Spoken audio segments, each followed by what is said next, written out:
I hope you all are fine, and with the same hope, we are starting our lecture.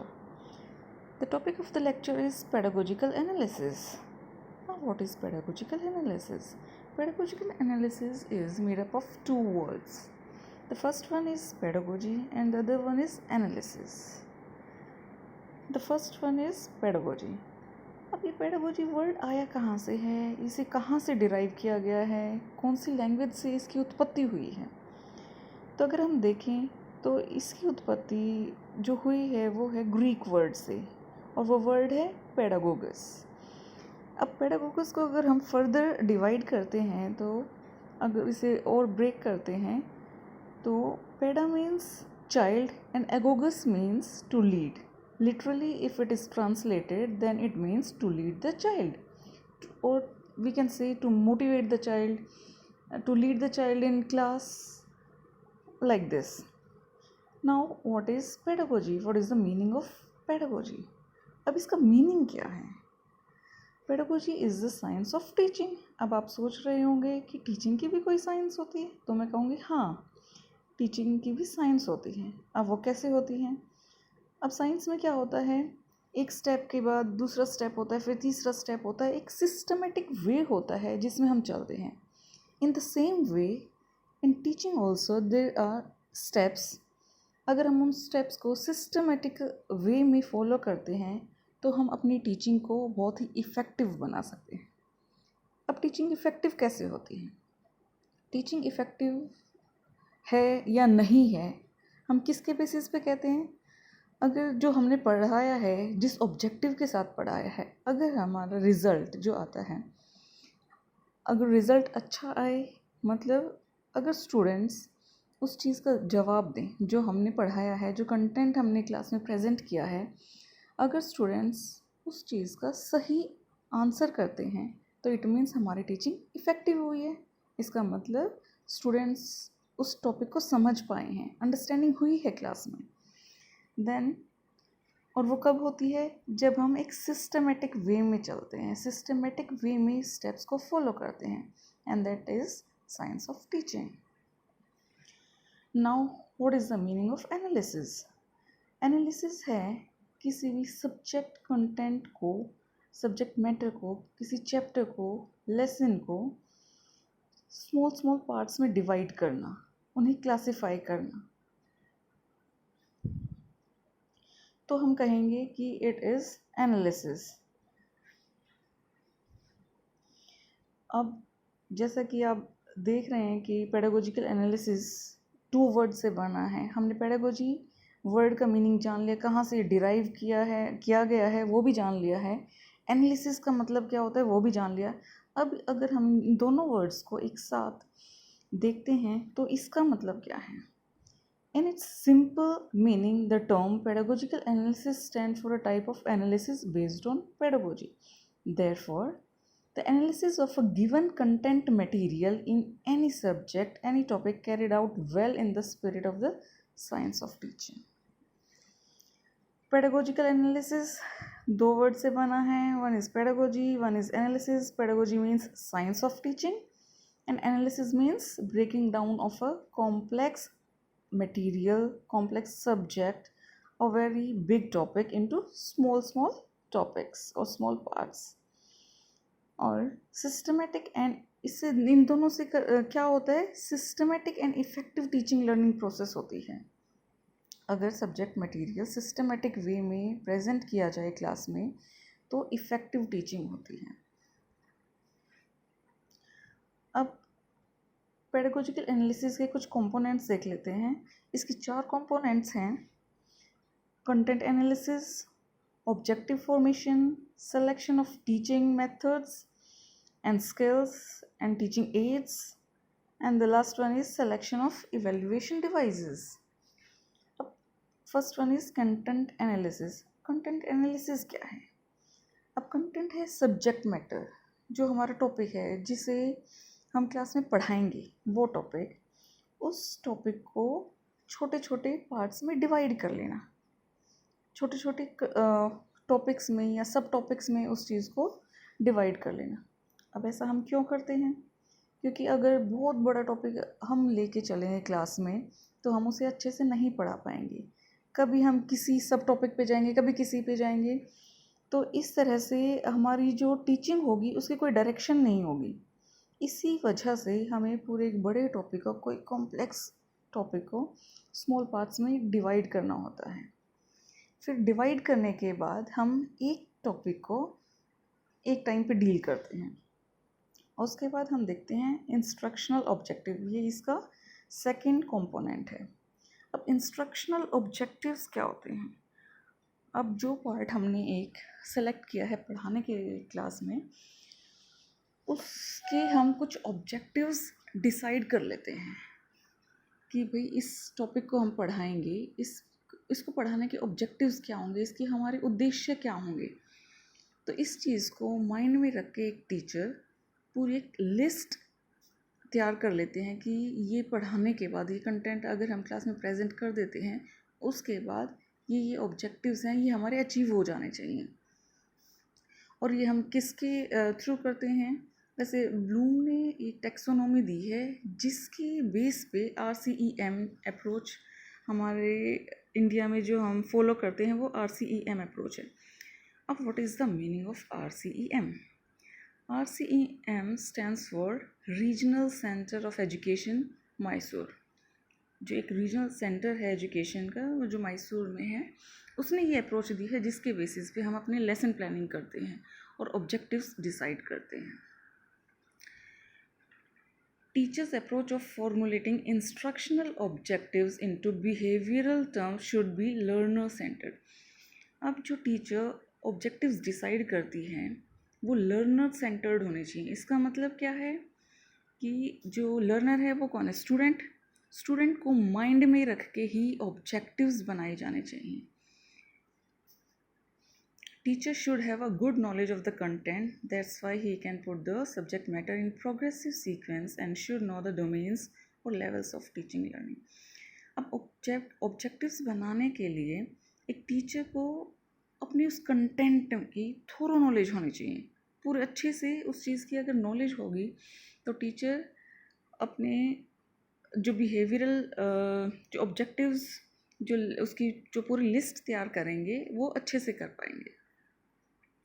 Now, the third component of pedagogical analysis is deciding methods, techniques, and strategies. In this, the students come in the contact of teacher and subject matter. Teacher give knowledge about the content or concept by selecting the techniques or methods which are best for the teaching that topic. ना इसमें क्या होता है कि जो ये third step है, इसमें टीचर को डिसाइड करना होता है कि जो सब्जेक्ट कंटेंट जो उन्होंने सेलेक्ट किया है और जिसके उन्होंने ऑब्जेक्टिव्स बनाए हैं उसे क्लास में कैसे प्रेजेंट करेंगे बच्चों के सामने, ताकि इफ़ेक्टिव टीचिंग हो पाए क्लास में। अब उसके लिए क्या करना होगा कि मेथड्स डिसाइड करने होंगे कि उन्हें कौन सा टॉपिक कौन से मेथड से पढ़ाना है, कौन से टॉपिक के लिए कौन सा मेथड सूटेबल है, कौन सी टेक्निक या कौन सी स्किल से पढ़ाया जाए ताकि इफ़ेक्टिव टीचिंग हो। A teacher performs the following activities. उसके लिए टीचर इन सब एक्टिविटीज़ पे ध्यान देते हैं कि स्किल्स, कौन सी स्किल से पढ़ाया जाएगा ये टॉपिक, उससे डिसाइड करते हैं। फिर कौन सा मेथड होगा उसके लिए, वो चीज़ डिसाइड करनी होती है। उस कंटेंट को अच्छे से बच्चे समझ पाएँ तो उसके लिए वो कौन से एड का या कौन सी एक्टिविटीज़ किसकी सहायता लें जो बच्चे उस चीज़ को, उस कंटेंट को, टॉपिक को अच्छे से समझ पाएँ।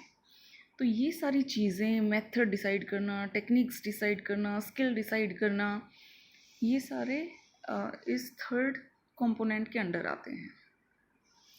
Now the last component of the pedagogical analysis is selection of evaluation devices.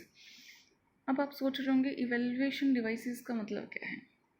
अब देखो, टीचर ने एक चैप्टर या एक कंटेंट जो प्रेजेंट किया है क्लास में, उसके ऑब्जेक्टिव्स भी बनाए थे, उसके मेथड्स डिसाइड किए थे ताकि बच्चे अंडरस्टैंडिंग कर पाएँ, बट उस टॉपिक को समझ पाएँ और वो बच्चों को बहुत अच्छे से समझा पाएँ। अब बच्चे कितना अंडरस्टैंड कर पाए हैं, कितना समझ पाए हैं, उस चीज़ को टीचर कैसे पता लगा सकते हैं? और वो तो तभी हो पाएगा जब टीचर ने जो भी टॉपिक पढ़ाए हैं उससे रिलेटेड कोई क्वेश्चंस करें। तो अब वो क्वेश्चंस करें, अब किस टाइप के क्वेश्चंस हों, कितने ऑब्जेक्टिव क्वेश्चंस हों, कुछ शॉर्ट क्वेश्चंस भी होने चाहिए, कुछ लॉन्ग क्वेश्चंस हों। तो सारे टाइप्स के क्वेश्चंस, ये सारी चीज़ डिसाइड कर लेना और उसको कंडक्ट करना, वही इवेल्युएशन डिवाइसेस हैं। और इवेल्युएशन करने से क्या होता है? इवेल्युएशन करेंगे तो टीचर समझ पाएंगे कि उनकी टीचिंग कितनी इफ़ेक्टिव रही। अगर बच्चे आंसर करते हैं तो इट मीन्स उन्हें अंडरस्टैंडिंग हुई है, उन्हें वो टॉपिक अच्छे से समझ में आया है, इसीलिए इवेल्युएशन करना होता है। Now steps of pedagogical analysis. There are 7 steps of pedagogical analysis. The first one is dividing the content of the selected unit into suitable subunits and arranging the selected subunits into a number of required periods. सबसे पहला है कि content को divide कर लेना topics में, सब topics में, और उनको अरेंज कर लेना. Then second step is briefly writing the essence of the content of the selected subunits. And the third step is to write appropriate previous knowledge required for the subunit. अब जो भी topic पढ़ाया जाएगा उसके लिए थोड़ा सा प्रीवियस नॉलेज भी बच्चों की टेस्ट करनी होती है, तो वो चीज़ भी उसमें वो लिख लेते हैं. The fourth step is write appropriate instructional objectives to be selected for the subunit. अब इसमें क्या होता है फोर्थ स्टेप में कि जो इंस्ट्रक्शनल ऑब्जेक्टिव्स हैं वो लिखने होते हैं. Then comes the fifth step which is selecting the appropriate teaching strategies for the subunit according to the following instructions. उसके बाद ये हम वैसे डिस्कस कर चुके हैं, जो कंपोनेंट्स है ये उसी के अकॉर्डिंग है. Now to select the appropriate teaching strategies for the subunit according to the following instructions. जितने भी सब यूनिट्स जो हैं उनके लिए स्ट्रेटजीज़ डिसाइड कर लेना, कौन से टॉपिक के लिए या यूनिट के लिए कौन सी स्ट्रेटजी बेस्ट रहेगी, ये चीज़ें डिसाइड कर लेना. अब वो जो होता है वो उसका एक पैटर्न है. सबसे पहले उसमें नेम ऑफ द मेथड जो हम यूज़ करेंगे वो लिख लेते हैं. देन टीचिंग एड्स कौन कौन से इसमें रिक्वायरमेंट होगी वो चीज़. Then briefly illustrate the necessary demonstration and experimentation required. कौन कौन से demonstrations या experiment इसमें required होंगे वो चीज़ भी नोट करनी होती है. Then mentioning the necessary board work required. उस टॉपिक को पढ़ाते वक्त बोर्ड पे क्या लिखना चाहिए, कितना लिखना है, वो चीज़ भी डिसाइड होती है. Then probing questions related to the subunit and provide appropriate answers for them. अब इसमें क्या है कि कौन कौन से क्वेश्चंस बच्चों की तरफ से आ सकते हैं या टीचर को कौन से क्वेश्चंस करने हैं, उसका क्या अप्रोप्रिएट आंसर होगा, ये सारी चीज़ें भी नोट करनी होती है. और लास्ट इसमें है prepare a worksheet for the sub unit के लिए वर्कशीट्स भी प्रिपेयर करनी होती हैं. Sixth step is give suitable examples या illustrations of the sub unit. जो यूनिट है उसके लिए सूटेबल एग्जाम्पल्स क्या होंगे, उस टॉपिक को पढ़ाते वक्त उस टॉपिक को समझाने के लिए बेटर अंडरस्टैंडिंग हो पाए बच्चों की, तो उसके लिए कुछ एग्जाम्पल्स भी पहले ही डिसाइड करने होते हैं. And the last one is prepare a table of specifications for the sub unit. Right at least 6 criteria reference test items each with specific criteria of the subject unit. Now, need of pedagogical analysis. pedagogical analysis की need क्या है, क्यों ज़रूरत पड़ती है, हमें क्यों करना चाहिए pedagogical analysis. Pedagogical analysis is selection of appropriate objectives and strategies in various instructional situations to assess the level of actual teaching at the end. अब pedagogical analysis क्या है? selection of appropriate objectives and strategies, जिससे हम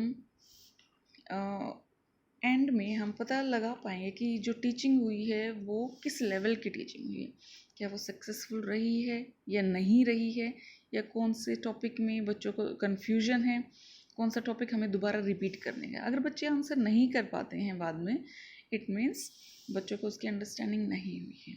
तो हम इस चीज़ से ये समझ सकते हैं, a comprehensive vision of required tasks, strategies for realization of specific goals facilitates effective teaching. So, pedagogical analysis offers enormous potential for improving the delivery of information in all forms of education. अब जो pedagogical analysis है, पूरा एक vision require होता है इसके task के लिए, स्ट्रेटजीज भी, ताकि स्पेसिफिक गोल्स को हम अचीव कर पाएँ, उसको रियलाइज़ कर पाएँ अपने गोल्स को. It involves various logical steps to arrive at logical inferences. It also helps the students to understand the concepts, principles, and phenomena. Thank you.